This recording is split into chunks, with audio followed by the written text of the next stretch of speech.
महासचिव मतदान की प्रक्रिया के बारे में बताएंगे।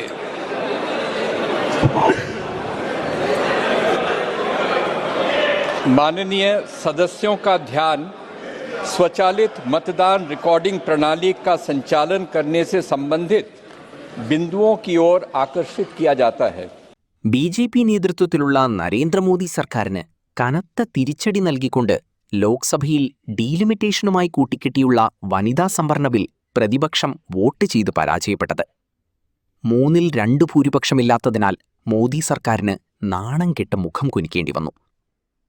ലോക്സഭയിലും സംസ്ഥാന നിയമസഭകളിലും 33% സംവരണം സ്ത്രീകൾക്ക് നൽകുന്നതിനുള്ള 131 ഭരണഘടനാ ഭേദഗതി ബില്ലാണ് 2/3 ഭൂരിപക്ഷമില്ലാതെ പരാജയപ്പെട്ടത്. 352 വോട്ട് കിട്ടിയാലേ ബിൽ പാസ്സാകുമായിരുന്നുള്ളൂ. എന്നാൽ 298 വോട്ട് മാത്രമേ നരേന്ദ്രമോദി ഗവൺമെന്റിന് നേടാനായുള്ളൂ. 230 പേർ എതിർത്ത് വോട്ട് ചെയ്തതിനാൽ ബിൽ പരാജയപ്പെട്ടു. 2 നാളത്തെ ചർച്ചകൾക്കൊടുവിലാണ് വെള്ളിയാഴ്ച രാത്രി 8 മണിയോടെ ലോക്സഭ ബിൽ തള്ളിക്കളഞ്ഞത്. ഭാവിയിൽ സർക്കാർ ബിൽ വീണ്ടും കൊണ്ടുവന്ന് പാസാക്കുമെന്ന് പാർലമെന്ററി കാര്യമന്ത്രി കിരൺ റിജിജു വീമ്പിളക്കിയിട്ടുണ്ടെങ്കിലും രാജ്യത്ത് കാര്യങ്ങൾ മാറുകയാണെന്ന് അവർക്ക് ബോധ്യമായിട്ടുണ്ട്. 540 സീറ്റുള്ള ലോക്സഭയിൽ UPA സർക്കാർ കൊണ്ടുവന്ന് പാസാക്കിയെടുത്ത 33% വനിതാ സംവരണത്തെ ഡീലിമിറ്റേഷനുമായി കൂട്ടിക്കെട്ടാനുള്ള ശ്രമമാണ് പൊളിഞ്ഞത്. ഇതനുസരിച്ച് 2029 ലോക്സഭയിലേക്കും സംസ്ഥാന നിയമസഭകളിലും ഒരുമിച്ച് തെരഞ്ഞെടുപ്പ് നടത്തി രാജ്യത്തെ ഒറ്റ തെരഞ്ഞെടുപ്പ് എന്ന രീതിയിലേക്ക് കൊണ്ടുവരാനായിരുന്നു BJP പ്ലാൻ. അതാണ് തകർന്നത്. ജനസംഖ്യ വളരെ കൂടുതലുള്ള UP, ബീഹാർ, മധ്യപ്രദേശ്, മഹാരാഷ്ട്ര, രാജസ്ഥാൻ തുടങ്ങിയ വലിയ സംസ്ഥാനങ്ങളിൽ കൂടുതൽ ലോക്സഭാ സീറ്റുകൾ ഉണ്ടാകുമെന്ന് ഉറപ്പായിരുന്നു.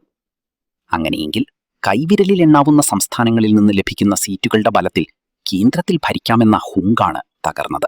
सदस्य संख्या के बहुमत द्वारा तथा सभा के उपस्थित और मत देने वाले सदस्यों के कम से कम 2/3 बहुमत द्वारा पारित नहीं हुआ।